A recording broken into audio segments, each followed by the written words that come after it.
to you. Thakur, take it away. Don't forget Mom. It's not that easy. That's what it is easy. If you could say it and mean it, it would be that easy. That's the thing. That's the hardest part, you know. And I think thank you so much. That's what really makes a difference when, you know, every now and then you stumble upon a great sadhu that's done the work, you know, spent the life in renunciation. And I'm thinking back to a couple of them that I met in India. And when they speak, there's a certain gravity to what they say. You know, they can say something. Well, like Thakur said, they said that there was that holy man that was chanting in the temple at Dakshineshwar, and he said the whole temple shook when he chanted.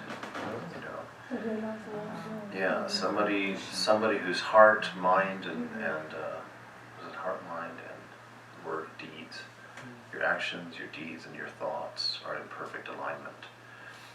And when that alignment is God's alignment, you know, you draw in the whole universe is behind it, because that's in this moment, in this day, you know, all of the scriptures are being repeated in their entirety in every moment, you know. And when you catch that tune and your life syncs with that tune, you move with the power of the universe behind you. You move with the power of existence behind you. And these great souls, when they say something, you know, like if you have a vision of Mother and she says it's okay, you know, those just two words, it's okay. How many times do we hear those? How many times can I repeat those? And yet if they're said in that absolute tune of love, everything is undone inside. You know, the heart breaks open, all of the defenses abandon themselves, and you just fall at Mother's feet. So it is that easy, if we could just but mean it. You know, that's the quest, that prayer without ceasing, is to come to that level of awareness that we see everything that we do and say and think as a prayer, and we pray it with intention, so that we're not divided, you know, so that we don't pray that we can do away with our vices and then do little things that encourage our vices, you know, but to have that unifying prayer of saying, Mother, I want to love, and then not sit and decorate ourselves instead of others, you know, that whole challenge. And these words are always so much comfort, such an oasis in this world. So with Mother's prompting and Usha's assignment, in that order or another, we're talking about realization, self-realization today.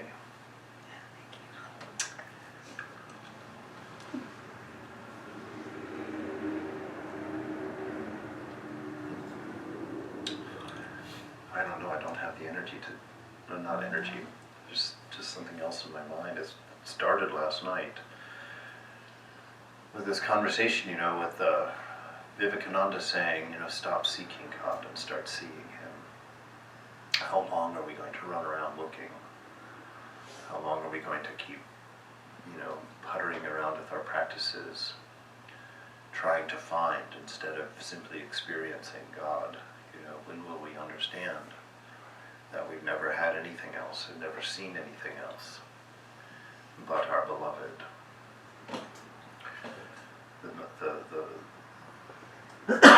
The lack of faith that we have to keep thinking that God is in something else, our lack of faith that keeps us from enjoying God, our pride that disallows us from accepting grace, you know, so that God said, accept my grace, I'm right here, there's nothing else to be accomplished, there's nothing else to do. And yet we sit here and wrestle with our imperfections, we sit here and wrestle with our shortcomings, and are convinced of our evil deeds and of our lack of awareness, and we insist on the journey being long and lifetimes away, and the whole time we're just filling in our day with things that keep us comfortable by distracting us from the pain of being separate from our beloved, from that hurt in the heart, that space in there that we can't even begin to approach because of how dark it is and how big it is and how overwhelming it is to be apart from God.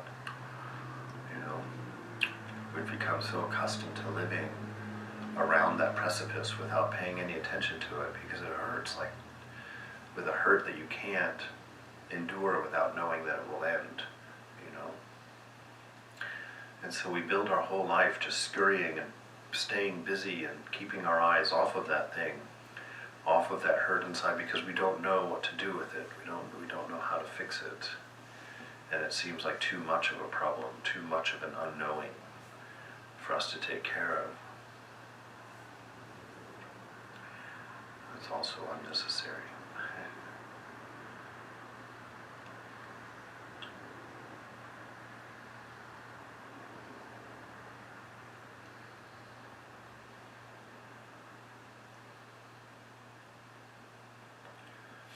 Try and have the heart hear something.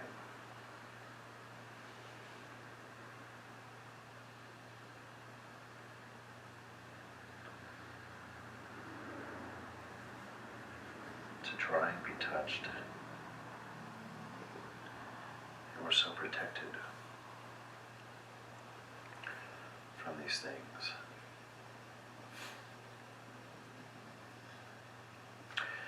It was said about the master by Pratap Chandra Mazumdar, it's a good Indian name. He was the right-hand man of Keshav, and he was being interviewed about Ramakrishna, and he said this: his religion is ecstasy. His worship means transcendental insight. His whole nature burns day and night with a permanent fire and fever of strange faith and feeling. So long as he is spared to us, gladly shall we sit at his feet to learn from him the sublime precepts of purity, of unworldliness, of spirituality, and inebriation in the love of God. This is our ideal, this is our Thakur, just burning with that constant faith, inebriated, drunk, stoned off his butt, as it were, just stoned silly on the love of God.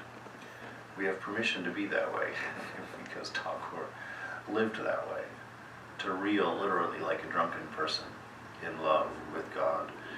And it's not he didn't reel in his love for God, you know, like so many of us think bhakti means our love for God, oh, my devotion for God. What is your devotion for God? You know, what a pittance in that peril is our contribution to the puzzle. Bhakti is immersion in God's love for you. And then hopefully, because you can't help yourself, you accidentally love him back. Because you, for a moment, are so overwhelmed with the sincerity of his love for you, with the authenticity of his caring for you.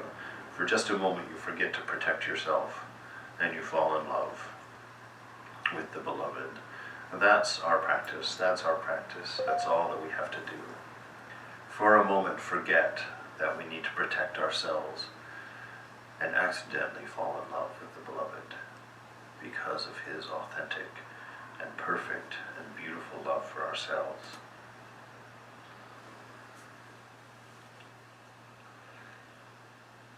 Swamiji said, his ideal becomes one of perfect love, one of perfect fearlessness of love.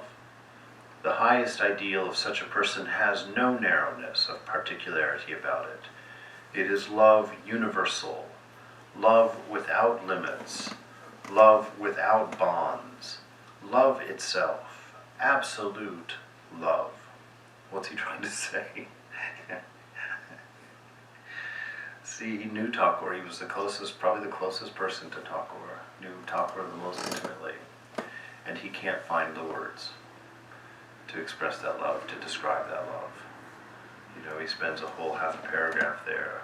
The love universal, without limits, without bonds, love itself, absolute love, no narrowness of particularity, perfect fearlessness of love, an ideal that's one in perfect love.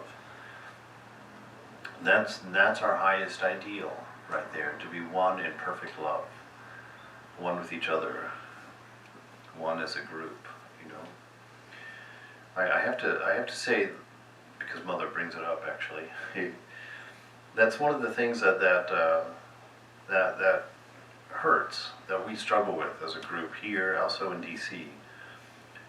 Just somehow our competition with each other, or our, you know, you could call it gossip, but our need to talk about what each other's doing, or what each other's wearing, or what each other's saying, or who they're hanging out with, or who they're talking to, or what brazen way they attached themselves to the Swami, or all these strange things that we get involved in with each other, you know. I assume they're culturally based in some sense, but to let go of those things. We're lovers of each other. You know, we never have, even accidentally, a negative word to say about each other. We never even accidentally have a judgment about each other's behavior. We never even accidentally have an opinion about someone's character. We don't do that. That's not our ideal. It has no place in us. We love. That's our nature. Intelligence, love, existence. And the only way to that realization is to manifest that purely and perfectly and unanimously, you know, for each other. And to lift each other up that way. And that we as a group here, we become not known as Vedantists, who cares? Not known as Hindus, who cares? But known as people who really cared about their community, who really cared about their neighbors, who really cared about each other, and really cared about themselves. You know, a group of people that love began inside of themselves and spread out from there. That's our ideal, that's our nature, that's our purpose, all in one. You know, a purpose that doesn't have to be accomplished, a purpose that just has to be open to, you know, because you have all of it already built into you. It's your very nature to be realized. It's your very nature to know God. It is your very self. You just have to let it happen. Come to that place of absolute security because you believe yourself to be a body and a mind. No wonder you have to protect yourself. You know, you've come to think of yourself as a point in time. No wonder you feel shaky. You wake up in the morning, you look in that mirror, and that wrinkled mess of a body is you. No wonder you're afraid. But it's not true. Look in the mirror longer. Look at the eyes in the mirror, not at the skin in the mirror. Look at the eyes and see if you can find yourself looking back at yourself. Look in there. That's where divinity lies. Untouched, unwrinkled, unmarked, unbroken, unpained by the experience of life. See that person when you look in the mirror. Don't see anything else. See just your eyes. See the witness looking back at you, reflecting herself, himself. And enjoy that company for a moment. Enjoy that company, because it is described by the sages as being love itself.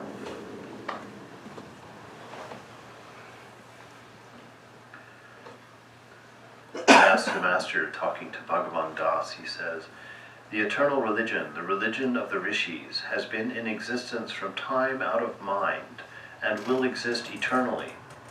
There exists in this Sanatana Dharma all forms of worship. Worship of God with form, worship of God without form, worship of the impersonal deity as well.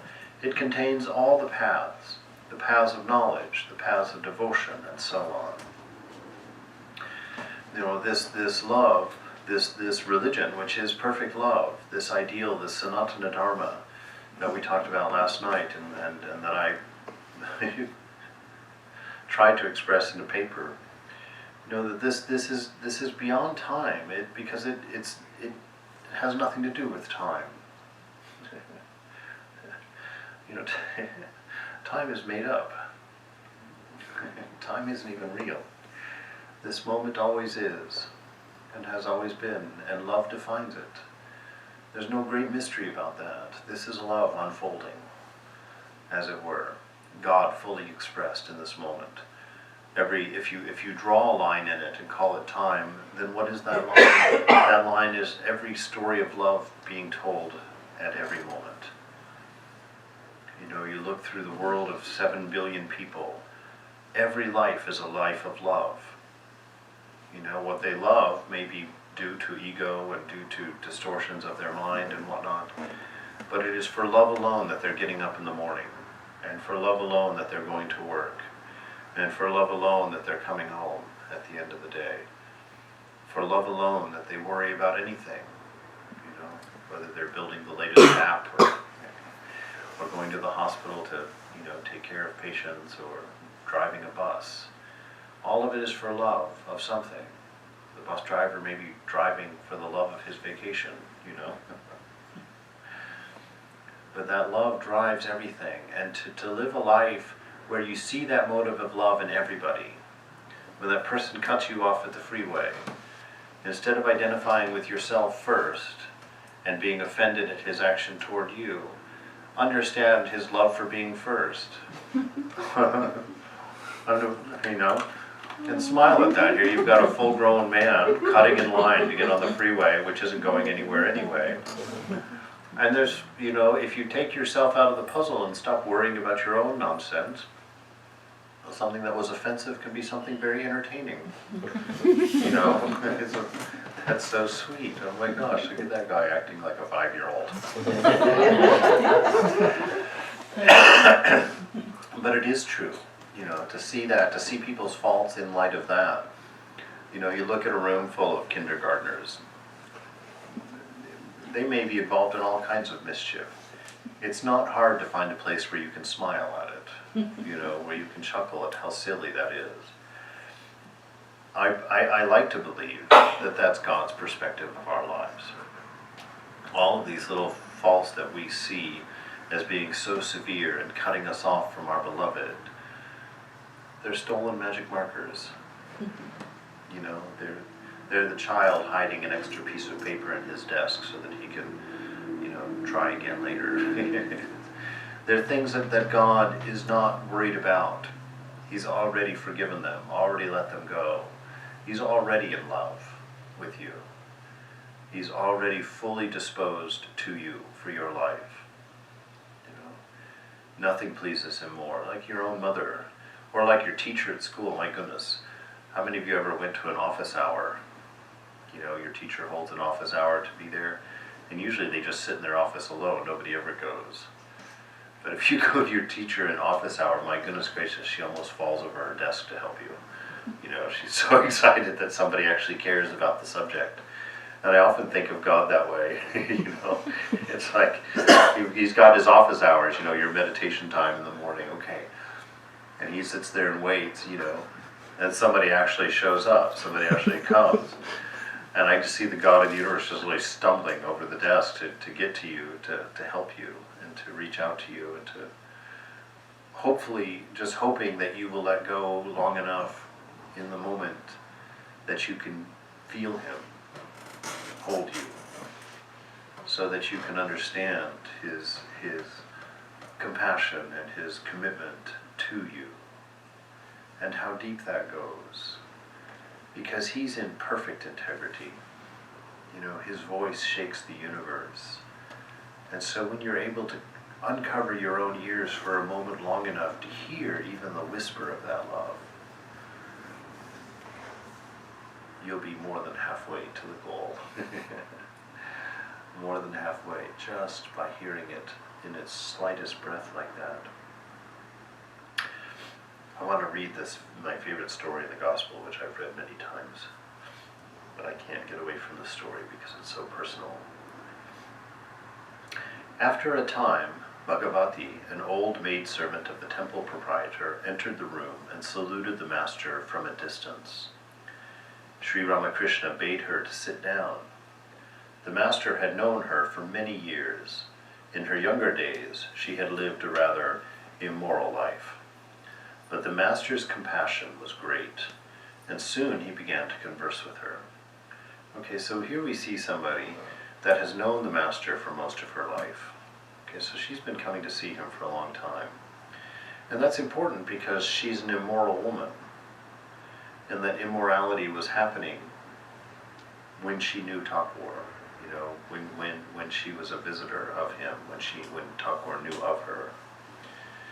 But it says here that the master's compassion was great, runs deep. So here's a woman who knows her life, knows her mistakes, and is still finding somewhere in herself the courage and the respect for herself to go to the temple, even though Thakur knows of her life, even though the devotees around, I'm sure, had whispered about her life. But she found it in herself enough respect for herself, enough of a desire to be with Thakur, to know God, that she goes to the temple in that condition. And what's even more beautiful is that God, or Thakur, begins to converse with her. He starts the conversation. You know, he doesn't wait for her to come and apologize. He doesn't wait till she comes and throws herself on the floor in front of him and begs for mercy. You know, he doesn't wait till she goes and makes her offering in the temple.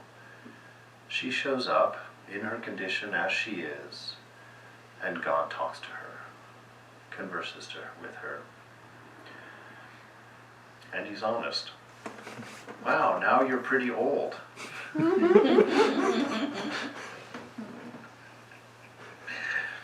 Have you been feeding the Vaishnavas and holy men and thus spending your money in a noble way? So he doesn't let her off the hook, right? He doesn't tell her, oh, you look lovely today. Oh, that sari is so nice. Boy, I've heard such sweet things about you in the market. He doesn't say that at all. He hits her right square where she is. Oh, you're looking old. You know, oh, look at this. You know, the time has come for you to start thinking about something important. So, have you been? And he lays out the standard. Have you been giving money to the poor? Have you been helping holy men? Have you been visiting holy places? She smiles. How can I say that? You know, well, she can't say that because she's not doing it. But she doesn't run out embarrassed, you know, doesn't flee the premises thinking, oh, he's so rude to me all the time, he always picks on me every time I go there. So he takes another tack. Have you been to Vrindavan, to Benares, and the other holy places? You know? Now it says she's shrinking, she's kind of pulling away a little bit. How can I say that? And so she's thinking, now I gotta come up with something. He's gonna bury me. So she says, I have built a bathing place, and my name is inscribed there on a slab. That's what it says. The master says, indeed. Yes, sir. My name, Srimati Bhagavati Dasi. It's written there. The master with a smile. How nice. You see, he'll indulge you. He'll indulge you. You know, he could have jumped all over her for like, look, the one little teeny thing you did, building a bathing god, you did for name and fame. You know, he could have jumped all over it. And most of us treat ourselves like that, don't we? We do the slightest thing that's good, even though it's totally out of character for us. And instead of being content with that, we did the best we can. You go to mother and you say, you know, Ma, I know that's got so much name and fame all over it, but I'm hoping that there's something in there that's beautiful because I wanted to give it to you. You know? And you give it to mother. And mother says, how nice. She's unable to lie. So when mother says how nice, she means how nice. Because mother doesn't look with the eye of faults that you look with at yourself. She doesn't see what's wrong with you. She sees you at your moment of realization. She sees you as your highest self, your most successful self, your most accomplished self. You know, so like a kid comes with his little I can't remember, one of my favorite images that I bring up to Mother all the time, because I'm always hoping to trick her into giving me realization immediately. So one of my favorite images that I always put in my mind when I offer her something is, I remember when I was like 11 years old, I think, or 10 years old maybe. And I had gone out to the meadow, and I had picked all of these big dandelions. They were, big yellow dandelions, and they had long stems on them. And I had learned this weird thing from my friend Kevin, that if you peel the stems of the dandelion, and to break them into strips, and then stick them in water, they curl like a ribbon. And so I had gone and picked these big dandelions and picked them on long stems, and I'd gone through and peeled all the stems into strips and then stuck them in a frisbee full of water, so that all their stems curled around the flowers, and it was pretty but useless. But I remember with great pride taking that frisbee full of curled dandelions to my mom to give to her. Here, Mom. And my mom, of course, she was fascinated. Oh, how did you get the stems to curl like that? And I, with great joy, was telling her, oh, Kevin showed me if you stick them. No, it really works, Mom. Watch, it happens. And going like that. But it was a real moment between me and my mother, where I gave her a useless little gift. And she saw all of the love in it, and saw all of the effort in it, and all of the wonder that I had experienced in putting it together. And it was a real bonding moment, and one of those real moments of love in your life, And so whenever I give a flower to Mom, I always try and just imagine giving her a dandelion with, with the curled leaves on the bottom. And she accepts it that way. We have to understand that Mother sees us with those kinds of eyes. And what we should learn from that is that we need to see ourselves with those kinds of eyes. We need to be forgiving. We need to be aware of our weaknesses, lest we become egotistical, or lest we think that God loves us because we're great. He loves you because you're His, not because you're great. The same way that your parents love you.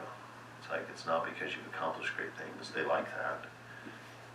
But they love you because you're theirs. You belong to them. And your beloved loves you because you're his or hers. You belong to them. And that love is not possible to break. It's not possible to destroy it. It's not possible. What happens is we feel guilty and we avoid thinking about it, because when you're not returning that kind of love, and you don't want to look at that, you don't want to pay attention to that, because that hurts. When you know that you've offended your mother, or that you've hurt your father, that hurts to think about it. So you're just like, won't think about that. We'll play backgammon instead. So here we have Bhagavati coming to the Lord, and she's come up with something good about herself that she's done. She's built a bathing ghat, and she's gotten her name put on a slab, on a piece of stone there. And Thakur, smiling, says, "Indeed, how nice." Now, she makes the mistake that often we make. She thinks that the master is happy with her because of something she's done, not because he's seen her his whole life and has watched her grow and shared the pain of that experience, because he's loved her from the beginning. She's assigning it to something that she's done, which we often do. We finally managed to do our meditation for an hour and a half, or we finally make it to a lecture 2 weeks in a row or something, and we think we're something for it, and so we come trotting into the shrine, pitch our purse onto the chair and flop down, and I'm here, you're welcome. And he says, emboldened by the master's words, Bhagavati approached and saluted him, touching his feet. Like a man stung by a scorpion, Sri Ramakrishna stood up and cried out, "Govinda! Govinda!" A big jar of Ganges water stood in a corner of the room, and he hurried there, panting, and washed with holy water the spot the maidservant had touched. The devotees in the room were amazed to see this incident. Bhagavati, sat as if struck dead. All right. This also is part of that relationship with God. This also is part of that love. You know, when you make a wrong move, when you make a wrong assumption, usually one based on ego, one based on a false sense of who you are, because that's really the only way to make a wrong move in the presence of God, is to assign your good actions to yourself, you know, and not taking into account all of the bad actions that weigh it out nicely in that moment. So when you approach God based on thinking that you somehow deserve it, or somehow that it's because of your greatness or your whatever that you are there before Him, you're going to get a reaction like this, which is a pure grace. You know, it's a graceful reaction. It's wonderful because Mother knows that that's going to go nowhere very quickly. So she lays it out before you. So when you go into the shrine, it's not a problem. Just don't go into the shrine thinking you're a holy person. Don't go into the shrine thinking that you deserve this, or that you've been doing great, or that you are a righteous person. You know, don't go from that angle. Go into the shrine with all of the confidence in the world, but only because you're a child of the Beloved. Only because God is your lover and has chosen you and the relationship. Only because grace is complete. Then be as proud as you want. Then you can go in and flip your purse onto the chair and flop down into the seat and cross your legs and look at Thakur and says, yeah, I'm here. If it's done out of that mood, out of that attitude, that you're so comfortable with Thakur as your parent, you know, that you don't have to show that respect anymore because you're so confident and embraced in that love, that's fine. That's pure. That's the goal, to have that kind of relationship. You know, initially we have to constantly remind ourselves of our place, and so we have to do all of our rituals, you know, bowing properly and doing things in the right order and being conscious of all that. That's just for us. It's not that God needs any of that or cares one whit about any of that. That's your training so that you can come in one day and just flop yourself down in front of Him in full confidence of grace and full confidence of love, and ignore all the rituals, you know, like Ramakrishna. So you can feed the cat the prasad as you're worshiping. You can put the flower on your head. You can climb up on the shrine and sit in Mother's arms. All these crazy things that he did. But he did it from the place of grace, from the understanding of Mother's love. He climbed into those arms. If he'd climbed into those arms because he thought he deserved it, Mother might have cut his head off with that sword. You never know. But it's that attitude. Sorry. It's that attitude of approaching God and knowing that it's only because of His love. There is not a second sentence to that. You know, your realization when it happens, it's not going to be because you did the right amount of meditation. It's not going to be because you did the right amount of work, or finally you reached some level of purity. That's nonsense. The scripture is so clear that it's going to happen because of grace and grace alone. You know? So why do you worry now about the quality of all of these things? Place your relationship with the Beloved on the square of grace and grace alone. I'm not here today because I'm good, or because I've managed to be pure for a week, or managed because I've said the right things, or I've made sandwiches for the homeless. You did all of that because you were here. You did all of that because God loves, because you love. That's the only reason. That's our ideal. We've got to keep coming back to that over and over and over and over and over again. So that in any condition, like Bhagavati, we can walk into the shrine and we can sit there and become a part of Thakur's family. Because of him, not because of us. And we don't forget, because when we forget, Thakur gets stung like from a scorpion. And he'll have no problem putting you in place in front of all of your peers, you know, laying it all out. This is the way it is. But it says, so she's been fully humiliated, in front of everybody. He's yelled. He's been calling on Govinda, and hopping over to the holy water. I mean, just add all those things up. Try and put that in your mind. It's the most melodramatic, over-the-top reaction he could possibly have had, to being touched by this woman. And he does it purely for her sake. It says, in order to relieve her mind of all embarrassment. Okay, that's a statement. In order to relieve her mind of all embarrassment, which is huge at this moment. He could not have embarrassed her more. One might even say humiliated her utterly in front of the devotees. The master said tenderly, listen to a few songs, and he sits down next to her to sing. Now, as far as I can remember, this is the only time in the gospel that Thakur sits next to a single person and sings to them. So you see, he is interested in alleviating all of her embarrassment, because it's the only time also that I think Thakur humiliates somebody to this degree. So you see how effective he is as a teacher, as your beloved, that when the lesson is needed, he loves you enough to give it to you in full. And he'll pick up the pieces when it's over and put them together in the proper way. He'll build you back. So he sits next to her and he sings to her this song. Dwell, O mind, within yourself. Enter no other's home. If you but seek there, you will find all that you are searching for. God, the true philosopher's stone, who answers every prayer, lies hidden deep within your heart, the richest gem of all.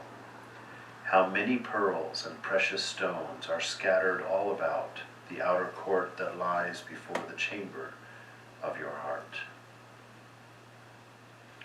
So see, he sits down next to her, and he sings to her about everything that just happened to her.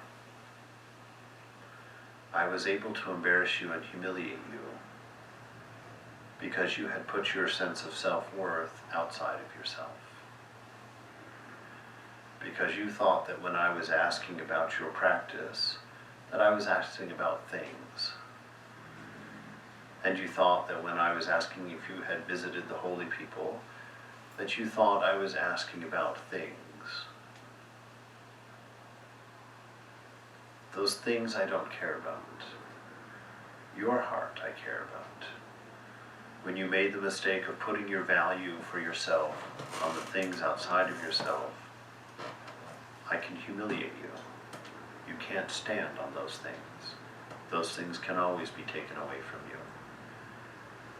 If your self-worth comes by the fact your success in your job, I can take that from you. If your success is because of the money you've put together, I can take that from you. If your sense of worth comes because you've behaved yourself, I can take that from you. If it's because you think you're beautiful or you're handsome, I can take that from you.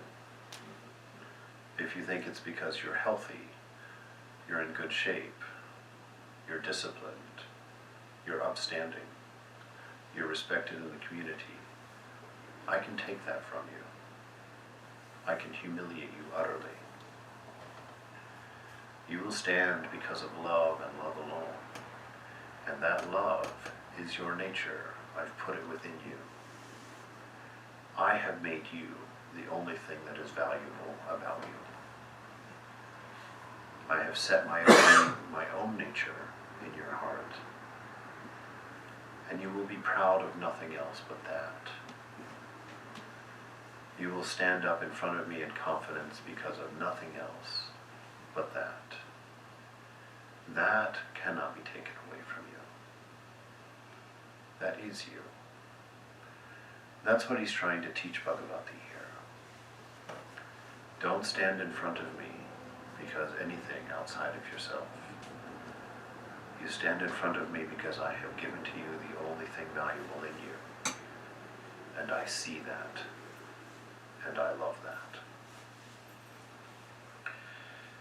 He says, so don't go into anybody else's house. Don't look anywhere else for this value. Don't look in the way that you've lived. Don't look in anything. If you seek there within yourself, you will find everything that you're looking for. Go within. You know, we say that so much. What does it mean? It means you are that. What does that mean? You are that. That's all it means. It's not that you're going to become that, or you're going to realize that, or you're going to see that. You are that. So it's such an important thing. I think it's such a revolutionary change in practice, in prayer, and in being. To understand that, to seek to see that. You know, that you sit there in front of God and you're like, okay, I'm existence. Wow. You can pick any of those, existence, intelligence, or love, or bliss absolute. Any one of them will take you on a journey, you know, of amazing insight. If you think about them, start asking questions. Okay, I exist. What does that mean? What does it mean to say that I exist? I don't know what it means. What does it mean to experience it? How do I know this? And just start looking with those eyes. Wow. Existence is God.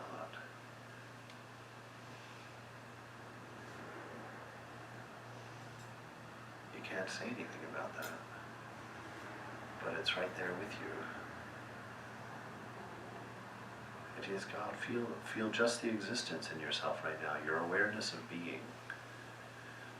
That's something that in all of the sciences we have right now, they know nothing about. It can't be described. They can't figure out how we know that we exist. They can't duplicate it. It can't be duplicated at this point. Think about it, and you wake up and don't even bother with it all day long every day. You can get intoxicated with it. Become intoxicated on your existence. Even when it's bad. You know, even when you're in pain. Like I can remember when my leg broke and laying there staring at the ceiling for 2 weeks in utter pain. And there's a place where pain is amazing. When you step apart of seeing yourself suffer, the sufferer of it, you just see it as a thing. There's a certain deliciousness about the immediacy that pain causes. The absolute awareness of now that pain causes. You know, there's an intensity to it. So when you separate from it and look at the idea of pain, it also is incredibly beautiful, incredibly intense, incredibly full of color and full of experience. Let alone the good things, when something good happens. So you see, all of it is amazing. When you suffer, it's amazing. When you're sad, you know, experience that sadness. It's profound, it's deep. Feel that sadness, you know, embrace it as part of existence, a verification that you're alive, that you have hope, you know, that there's still time. Embrace those feelings and become aware of them and become full with them. They lie within you. Deep within your heart is the richest gem of them all. How many pearls and precious stones are scattered all about the outer court that lies before the chamber of your heart. They're all there. Go looking for them. You know, when you sit down to meditate, don't just make it a thing that you have to do, or don't make it a piece of work. Become that little girl, become that little boy. Hey, Tuck, I'm going to go look for some of these jewels you told me are scattered about. Why don't you help me out? Show me one of them. And go with him or her. Ma, take me to one of these jewels. I want to see one. I want to find it in myself. I want to see a jewel in me. Show me one, Ma. Take her hand and close your eyes. Show me, Ma. Show me the gem of existence. Show me the gem of bliss. Show me the gem of intelligence. Let me see. And go on an adventure. And if you're not seeing it, don't lose faith. I ain't seen it, Mom. I've been here almost an hour. You haven't shown me it yet. You know, the conversation will happen. You'll hear her say back, yes, I have. You just haven't paid enough attention yet. It's right there. Sit still. Keep the conversation going. Don't let her off the hook. If you didn't see it today, tonight when you sit down, okay, Ma, you owe me one. I asked you this morning and I couldn't see it. And she'll tell you, well, it's your fault, I showed it to you. The conversation starts again. And the adventure begins again. You know, your relationship is a dance with Mother. It involves everything in the day. If you become aware of it, what a great dancer you'll become. Become aware that you're dancing with the divine all through the day. And you'll never make a wrong step. But if you're on the dance floor and you don't know that you're dancing, you're just a spectacle. And most of us are quite the spectacle in the way that we live our lives. Very random, very like, oh look, this arises and now we react to it. Oh look, this arises and we react to it. We're not dancing, we're ducking. You know, we're taking cover. So learn to dance like that. It is Satchitananda itself that has become everything. The Creator, Maya, the universe, all the living beings. So begin to look at this reality. Begin to look at the world that way. God, Satchitananda, intelligence, existence, and bliss, love, absolute, has become everything. So when you look at a person, you're seeing an angry person. You're not seeing it correctly. You're looking at Satchitananda. So back off a little bit. Let go of your own attachments until you can see Satchitananda acting out there. Until you can see what the person who is throwing the fit, what is it that they love? What's causing this fit? What are they trying to hold on to? What do they feel threatened as being taken away from them? Their dignity. They felt like they weren't respected. And you can see that that's love that they respected. And so then you know what to give them to help them come out of their fit, as it were. So you keep looking until you see Satchitananda. And when you see Satchitananda, then you can see clearly what is necessary in the moment. You can see exactly how to take care of that person. If you don't see Satchitananda, you see an angry person, you're going to respond angrily. You're going to become indignant about the same thing. That's the way it happens. That person's need for respect means that they have to take it from you. They ain't gonna get it from me. Not acting like that. And the problems continue on. They get bigger and they go farther, and then you walk out of Starbucks and you're pissy the rest of the day because you didn't stop and see Satchitananda. You know. So keep looking at people. Keep looking at things until you see it. And then when you see it, you'll know how to respond perfectly to it. You'll be able to give freely. Don't react to the world. Dancing is not reacting. Dancing is moving in harmony with. You know, so that you don't have to react to these things. This existence, let's look at these three things real quick. Existence. In Jnana Yoga, Swamiji says, we have first of all to give up the superstition of body. We are not the body. Next must go the further superstition that we are mind. We are not mind. It is but the silken body, not any part of the soul. The mere word body applied to nearly all things includes something common among all bodies. This is existence. Our bodies are symbols of the thoughts behind them, and the thoughts themselves are in turn their symbols of something behind them. That is the one real existence, the soul of our soul, the self of the universe, the life of our life, our true self. As long as we believe ourselves to be even the least different from God, fear remains within us. But when we know ourselves to be one, fear goes. Of what can we be afraid? So seeing this world as a symbol, seeing your thoughts of symbols of what?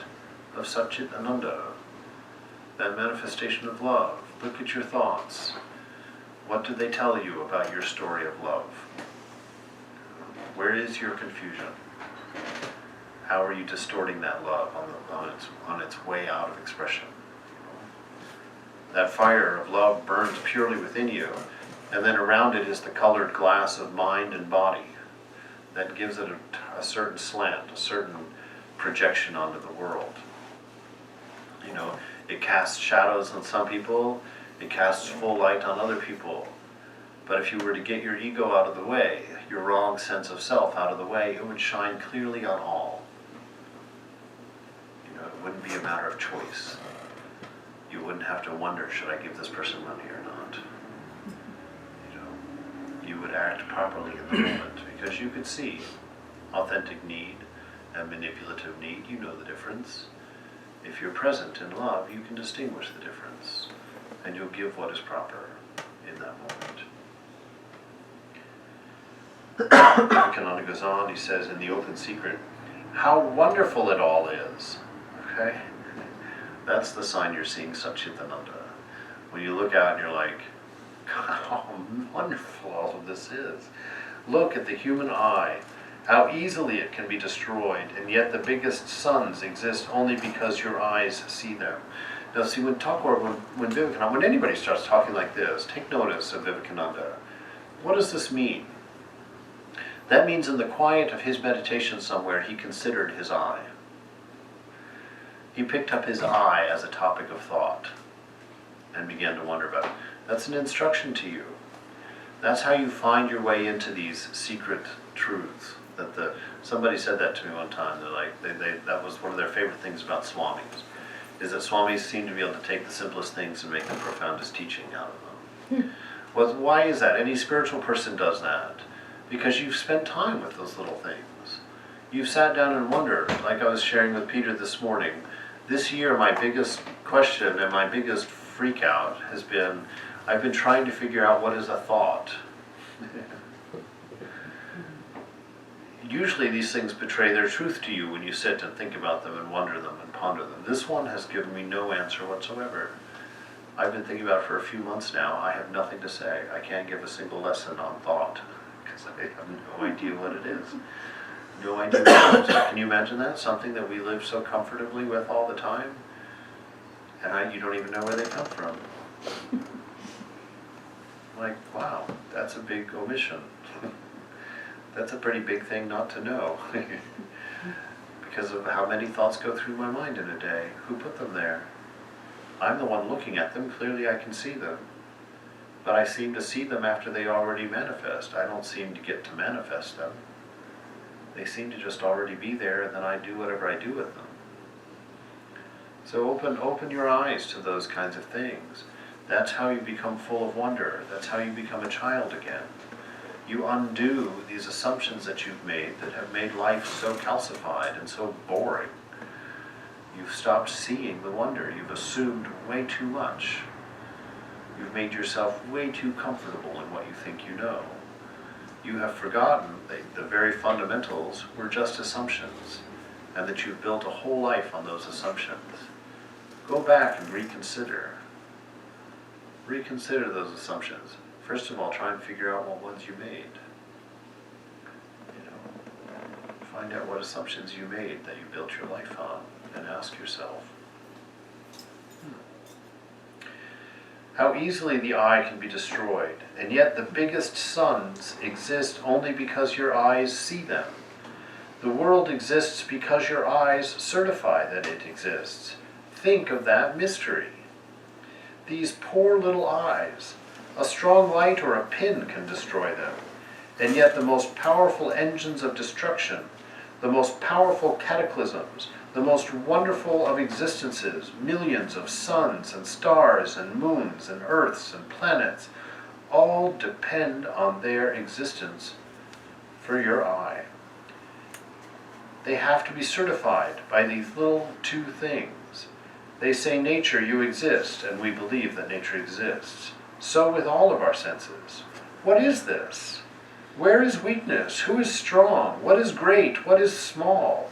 What is high? What's low in this marvelous interdependence of existence, where the smallest atom is necessary for the existence of the whole? Who is great? Who is small? It is past finding out. And why? Because none is great, and none is small. All things are interpenetrated by that infinite ocean. Their reality is that infinite, and whatever there is on the surface is but that infinite. The tree is infinite, so is everything that you see or feel. Every grain of sand, every thought, every soul, everything that exists is infinite. Infinite is finite, and finite infinite. This is our existence. That's Swamiji's meditations. That's somebody who's curious, who really wants to know, who's not just doing a practice. Somebody who really wants to know and starts wondering about things. They watch something happen in their mind and they don't just swat it out of the way and move on. They, what was that? What's the nature of that? Where did that come from? Who reacted to that? Why did it catch my attention? What is my attention? How is my attention? What is attention? What's the function of attention? How does it work? Are there other times where things grab my attention? What things grab my attention? You become a thinker. You become a wonderer. And by that thought and by that wonder, you can write a paragraph in your complete works like this.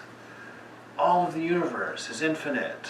Everything comes to this. It's from you. Look at your eye. Just pay attention to your eye. Pick something. Pick your ear. Pick your finger. You know, I had a wonderful little joy of a meditation one time just doing this. I told you about that, right? You just sit there. How does that happen? How does that happen? You're like, what? Like my finger tapping. I can't tell you the first thing about how that's happening. I do it all the time. I move my body constantly. I have no idea. All I have to do is like somehow generate a thought somewhere over here, I think, that says move your finger, and over there my finger just starts doing its thing. Even though I don't have any idea how to do it. No idea. You could go through and explain the mechanics and the physics necessary for me to do that, and my head would spin. And yet, I learned how to do it. And I learned how to do it so well that I can't even think about it. And if you tried to give me a test on how I do it, I would fail it miserably. I have no idea. It's just done. That's an amazing thing. You know, stop letting simple things be simple things. See that they're amazing. Look at what your body can do. Eat a carrot. What's your body doing? Your body is taking a carrot apart all the way down to the molecular level, identifying what parts of your body needs that particular molecule, putting it on the train in your blood somehow and getting it over there. And then your body's going to take what was a carrot and turn it into a muscle, or turn it into a bone, or turn it into an eye cell, or turn it into a nerve cell, or make more blood out of it. That's crazy. That's insane when you think about that. What do you put into your mouth every day? What happens to it? It gets taken apart down to the molecules and then reassembled into your body. Whatever. That's crazy. That's crazy. So how dare us be so comfortable with these things that we ignore the wonders? That's what it means to be existence. That's what it means to be intelligent. That's what it is to be in bliss. You exist. You think about that existence for a moment using your intelligence. And the wonder that it causes is the bliss that is your love. Your reaction to just the awe that you feel is the bliss released in your nature. You know? So that's your practice. Take apart this moment, any moment, this moment. Sit here and try for a second to figure out what's going on. If you're too dull to even figure out what the questions are, just sit there and start asking weird questions. You know, pick any of them. Pick one of them. Vivekananda just said, any one of them is going to lead you to the infinite. If it's a grain of sand that you want to think about, pick up a grain of sand. You want to pick a fiber of the carpet, take a look at it. You know, how many fibers are in this carpet? All right. Knowledge, intelligence. Take an individual man. He is first a part of undifferentiated nature in him, and that material nature in him becomes changed into that mahat, a small particle of this universal intelligence. And this particle of universal intelligence in him becomes changed into egotism, and then that into sense organs, and then those fine particles of matter which combine and manufacture the body. The Atman is pure intelligence, controlling and directing prana, but the intelligence we see around us is always imperfect. When intelligence is perfect, we get incarnation, the Christ. Intelligence is always trying to manifest itself, and in order to do this, it is creating minds and bodies of different degrees of development. In reality, in the back of all things, every being is equal. All right? So there you have something to think about. This body that you've attached to, your intelligence created it. Make that a real experience.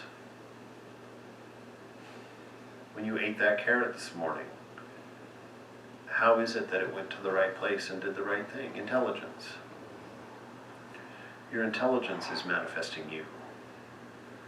It's the thing that's creating these lower materials. Get acquainted with your intelligence. What a power that is. Look around this world, look what it's doing. Intelligence has built all the skyscrapers in New York City. They started in a mind. They were manifested through intelligence. Harness that power. Start thinking about it and spending your intelligence in a purposeful way. Start purposefully, consciously manifesting things of interest to your heart. Start using it to glorify God, to curl a dandelion and offer it back. You know, use your manifestation. Think of interesting things to use this intelligence for. You can manifest these things in this world. You can make something that's totally make-believe and you can bring it into the world. That's an amazing power. That's an amazing power. Think about it. You know, how many people started serving the homeless in a really small way and it turned into a giant institution? You know, that's using your intelligence, applying it in a conscious way, and letting it manifest in this world. Ananda. The first test of love is that it knows no bargaining. So long as you see a man love another only to get something from him, you know that this is not love. It is shopkeeping. The second test is that love knows no fear. So long as a man thinks of God as being sitting in the clouds, with rewards in one hand and punishments in the other, there can be no love. The third is a higher test still. Love is always the highest ideal. When one has passed through the first two stages, when one has thrown off all shopkeeping and cast off all fear, when one begins to realize that love is always the highest ideal, how many times in this world we see a beautiful woman loving an ugly man? How many times we see a handsome man loving an ugly woman? What is this attraction? Lookers on, see, Vivekananda thinks about these things, you know. Yeah, he thinks about these things too. He sat there at a cafe in Paris and saw a beautiful woman walking with some ugly man, and he thought to himself, why is that beautiful woman walking with that ugly man? You know, we would think of that as a worldly thought. What made it not worldly for Vivekananda? He learned from it. He learned the nature of the beloved, because he said, you know what I'm looking there is not a beautiful woman loving an ugly man. I'm looking at a manifestation of God. What can I learn of God by looking at a beautiful woman loving an ugly man, or an ugly man loving a beautiful woman? You see the fun of that? Because you can see him sitting there at the cafe having that little tea and looking at Mother and being like, what's up with that? What? How did you put those two together? That is so crazy. Look, he's the size of a house and she's barely as big as my middle finger, you know, like that. that playful way of living, dancing with the divine, seeing your beloved in all things. And when you see things, you look at them that way, and you learn, you laugh out loud, because it's crazy. This whole world is crazy, It doesn't make sense. I don't care what Mother says. At the end of the day, she's mad as a doornail. She's mad. And this world is a bouquet of colors that makes no sense at all. But it's made from love. It's like God likes variety. That's exactly it. Endless variety. Endless variety. The lover has passed beyond all these things, beyond rewards, beyond punishments, beyond fear, beyond doubts, beyond scientific or any other demonstration. Sufficient unto him is the ideal of love. And is it not self-evident that this universe is but a manifestation of this love? There's a good place to start your meditation. How can Vivekananda say that? Is it not self-evident that this universe is but a manifestation of this love? You'd have to sit and consider that for a long time before you could write that. What is it that makes atoms unite with atoms, molecules with molecules? What causes planets to fly toward each other? What is it that attracts man to a man to a woman to a man, animals to animals, drawing the whole universe, as it were, toward its one center? It is what is called love. Its manifestation is from the lowest atom to the highest being. Omnipotent, all-pervading is this love. What manifests itself as attraction in the sentient and the insentient, in the particular and the universal, is the love of God. It is the one motive power that is in the universe. Under the impetus of that love, Christ gives his life for humanity, Buddha even for an animal, the mother for her child, the husband for his wife. It is under the impetus of the same love that men are ready to give up their lives for their country, and strange to say, under the impetus of the same love that the thief steals and that the murderer murders. You see, that contemplation of the universal will lead you to the one love. Will show you that it's love moving in all things. And you can learn to see that love and identify your beloved in all of these things. And through that you find your freedom. Through that your bliss manifests. Through that you find the gem that is worthwhile within you, that gives you the confidence before the infinite, before the divine. In that you will rest, and in that you will be free. The Master says, it will avail you nothing unless you realize Satchitananda. There is nothing like discrimination and renunciation.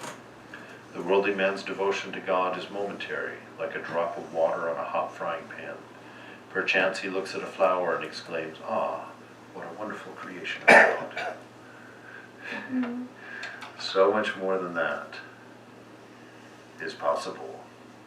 It is nice to be able to look at a nice flower and say, "Oh, what a wonderful manifestation of God." But it's even better to see a torn up McDonald's bag in the gutter and being equally struck. Wow. What a beautiful thing that is. Modern art is really good for that. Modern art, yeah, when you go into the Smithsonian, you see a urinal laying on its side on the podium, you're like,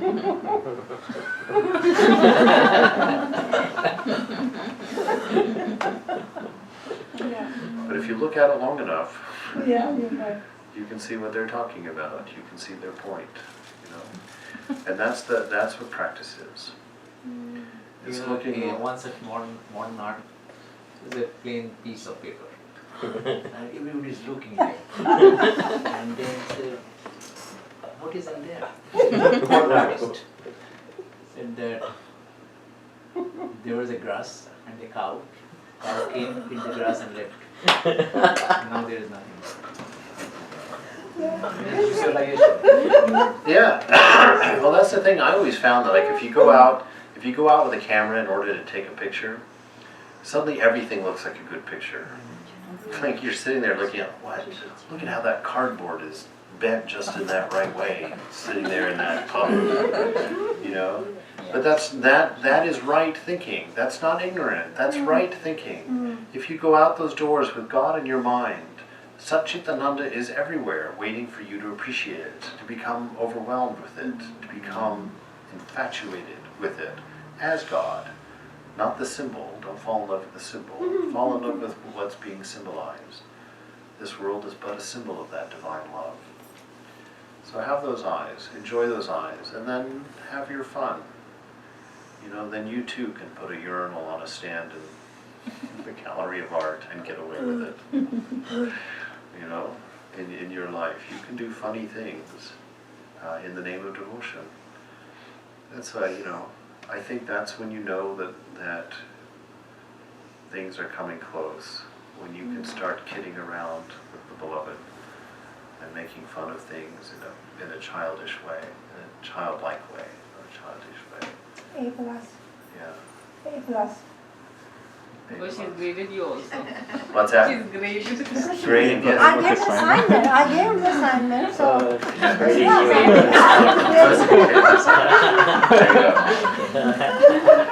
I gave the assignment. Very good. Yeah, that's very good assignment. Yeah, very good assignment. Very nice. Good. Very much. All right. Well, I had another hour to go. Are you not?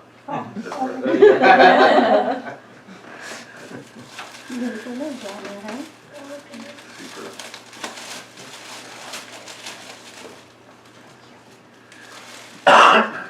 All right. Any questions or comments? Otherwise, do we have? I think I see some things for food. So there is food for lunch. So everybody will stay and have food with us. Yes. You know, the analogy that you gave of like modern art, and then you were also talking about how like the material reality is kind of like a manifestation of our mind or vision, right? And they're connected to our mind and everything. And so whatever is in our mind or state of mind influences how we perceive the reality, right? And people with like brain damage and stuff like that, they don't see reality the same way. Or somebody with a stroke, sometimes they have a change in personality. And then I was remembering the modern art thing, and it made me think like how modern artists play with like solid object or perception. They're playing with perception. So, and there are like deeper layers to that, because like when you get to the source, then you're saying that the physical is a manifestation of the mind. So even the mind is an illusion. Like you said, like the body is an illusion, the mind is also like part of the illusion. So then when you think beyond the mind, what lies there, then you feel like maybe God is just playing with energy throughout, and that energy is the play of the mind, the universal mind. Yeah. Well, why bring a third party in there? Named Mystery God. Yeah, that's it. You're doing this. You know, people always ask me, why does God X, Y, Z? As soon as you ask that question, it's a perfect time for you to meditate. Because you've just asked yourself a question that you can answer. Why do I? You know, why does God let people suffer? That's a cop-out. Why do you let people suffer? You have it within you a certain amount of means to take care of the suffering. Do we? You know, why does God let people go hungry? Wait, why do you let people go hungry? So it's our own consciousness playing. It's your own self, yeah. It's your own self. This world exists because you want it to. You're having fun with it. Return home to that understanding and play all you want. If you have that understanding, you won't get caught. You know, if you have that understanding. So this world it's a joy. That's what Thakur says. This world is a mart of joy, he said. A mart of bliss.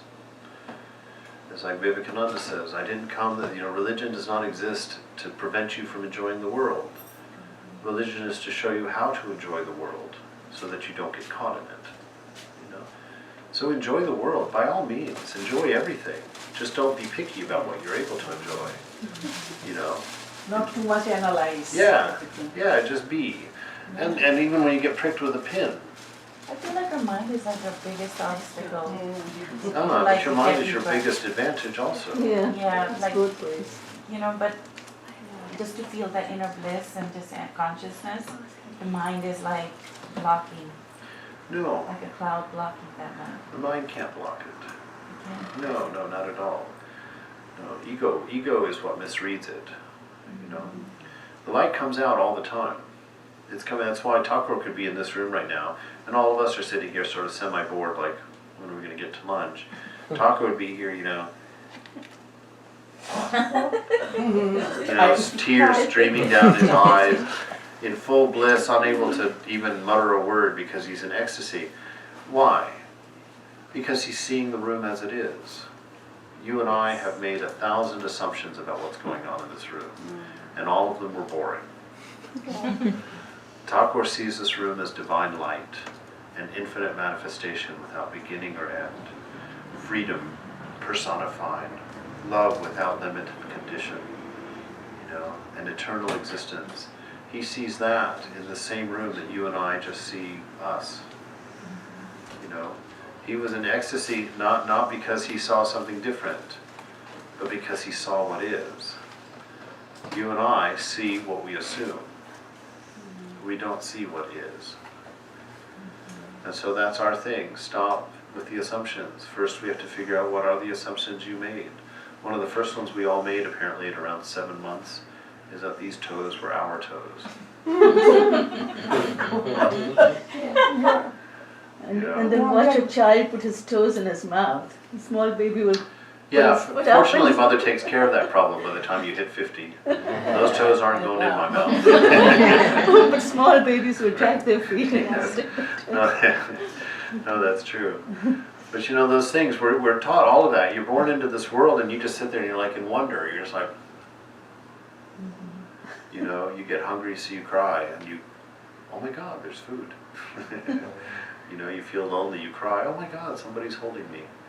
You know, we learn all of that, but then slowly we kind of wreck it, right?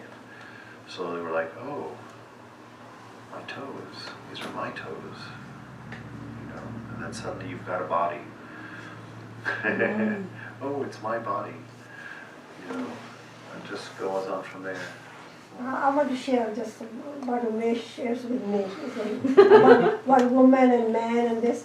There was a friend of him, his classmate in college, and he got married with a woman, and everybody thought she was ugly. And he said, well, I have monopoly on it. Nobody else will look at it, but I will. Interesting one. It does me off. I have a monopoly on it. So, you know, but to him, it was love. To him, it was, you know, whatever. No, that's the nature of love. Yeah. Love doesn't see ugly. You But know? other people see whatever they see, but Yeah, for me, that's true. Love doesn't see ugly. There was She doesn't want to share with us. yeah, exactly. Nobody will look at her. What I see is in this way that God has made so many varieties. Yeah. Tall, short, Yeah, fat, yeah. thin, black, dark, Yeah. obese.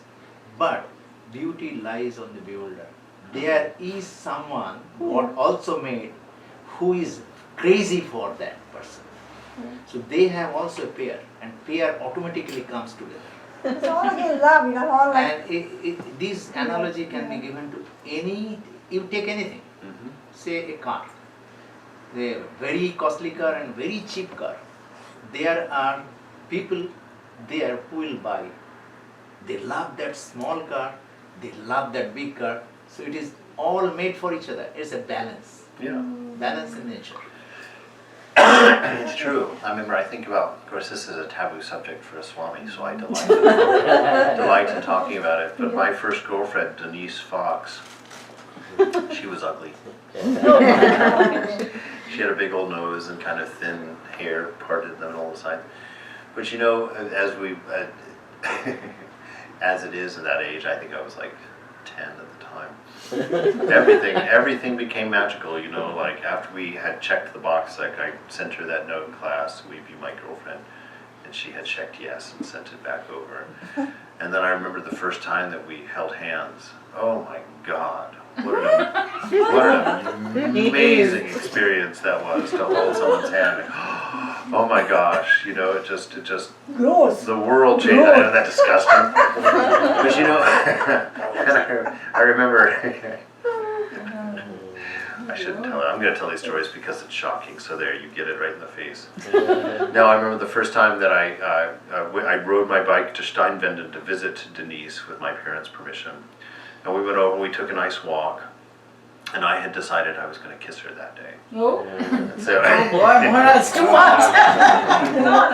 It's okay. but I was terrified to do that. I was terrified to do that. And so we'd taken our walk and everything, and I was standing by my bicycle and getting ready to go and saying the goodbye, but I didn't want to finish the goodbye because I hadn't given her a kiss yet, right? And so I mustered all of my courage, just quickly turned up, gave a quick peck and jumped on my bike and rode away. And I got home and the phone was ringing and I answered, it was her, and she was like, "What was that?" I was like, "What do you mean?" She said, "You hit me with your face at the end before you jumped on the bicycle." He said, be careful. You know, but it's these little things, you know, it's like life is full of wonder and full of wonderment, and it's okay to see that and to appreciate that. Just never think that it is the thing itself. It's only a snapshot of your beloved. Fall in love with your beloved, not with the picture. You So know? how come you're sitting there? Sitting here? In what sense? In a monk? Well, that's a past. That's a question I ask every day. He wasn't a monk when he was How young. did this happen? They had Human No, He wasn't born on Swami Mars. see had a good Swami, life. those Have a those girlfriend. pictures are so innocent for me. Okay, let me. No value, but still it is very precious. Yeah, no, it's very Divine precious. thing, very precious. Very precious, because I remember.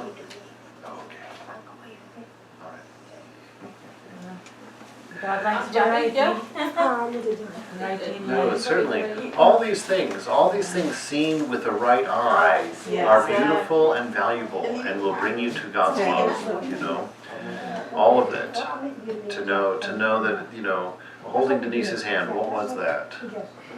That was nothing but my projection, you know, projection of that love that was within, and experiencing that love for the first time, how big and beautiful it was and is.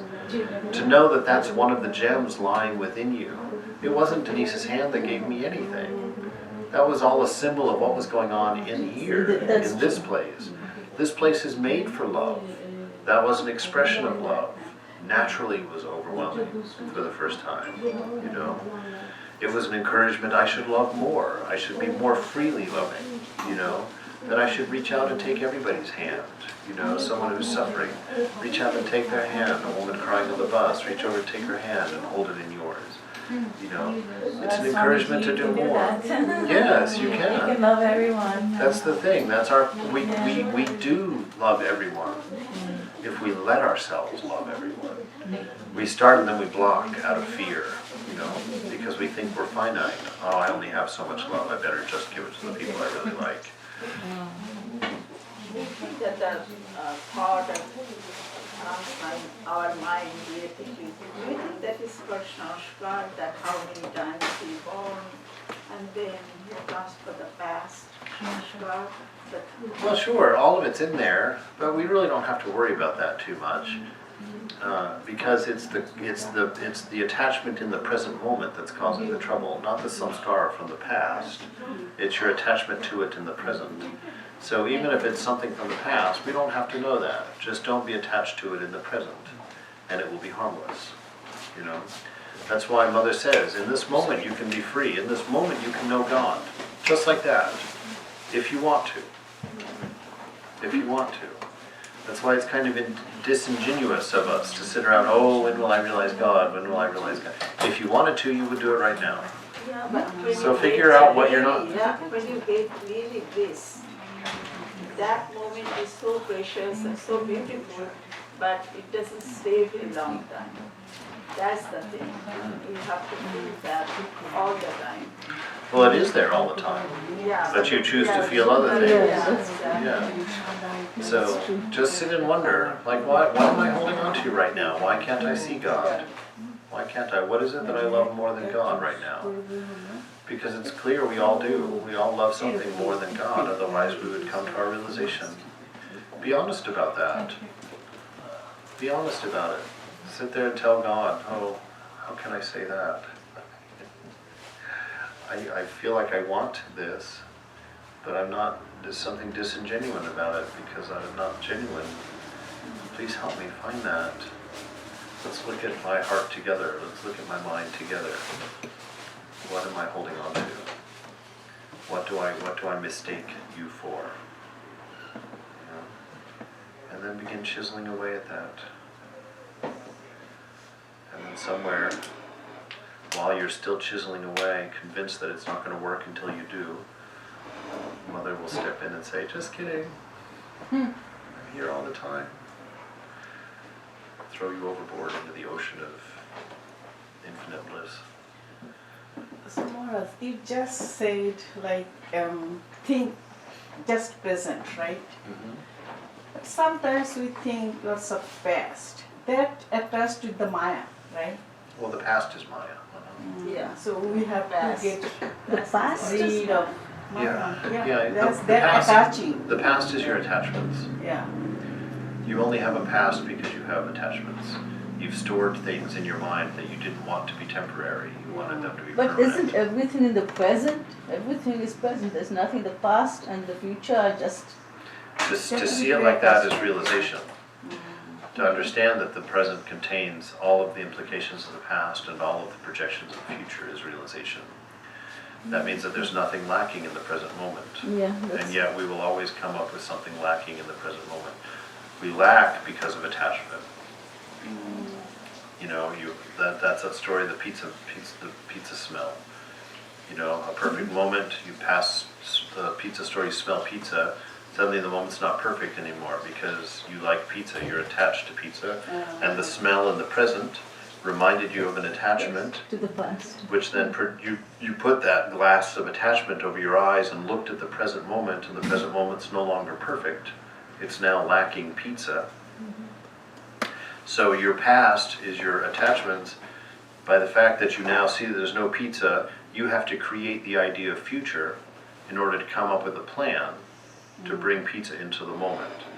So your past is just simply your attachments, and your future is just simply your desires. And most of us spend all of our time bouncing between the Past and the desires and the attachments that were never present in the perfect moment. And when we are present, we don't let the moment be perfect because we're looking through our attachments at it. We're not seeing it full and perfect as it is, you know. So to sever attachment and to sever desire, that is attaining liberation. But that's just such a hard task. Well, Even because sever one of because them. it's not that you have to sever anything. You have to fall in love with God. Everything will fall off of its own accord. So don't run around trying to stomp out a forest fire by doing one fire at a time. You know, turn around and look directly at the beloved. You know, run toward God, and you'll be running away from everything else. It's like that's what Thakur says. You know, move toward the east, and the west goes farther away. So real renunciation isn't giving up things. Real renunciation is finding the one thing that's more valuable than everything else in your hand. And so you drop everything else and grab the one thing. That's mature renunciation, you know, to realize the value of God and to let go of worthless things so that you can clutch God, so that you can embrace the beloved. So that's our focus. Yes, sir?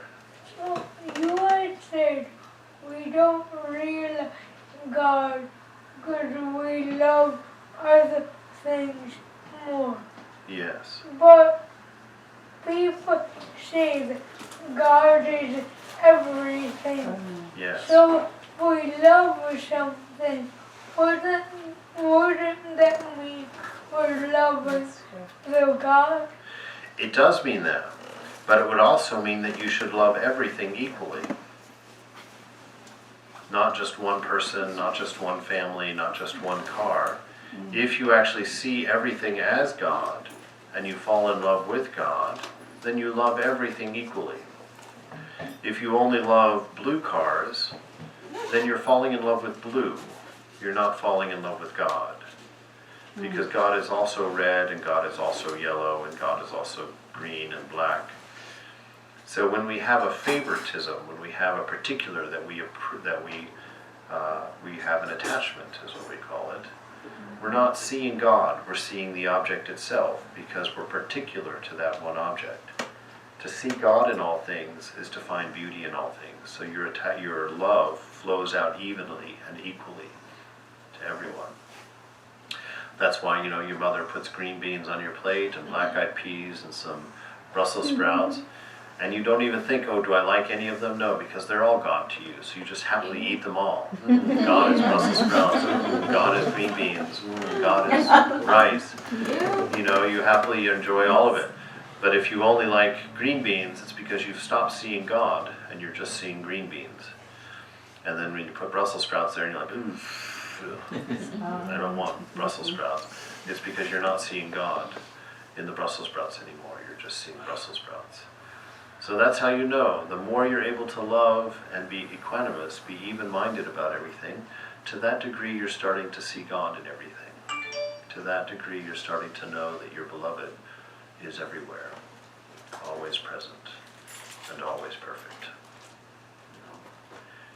So like that. So, Brahma-Puran? No?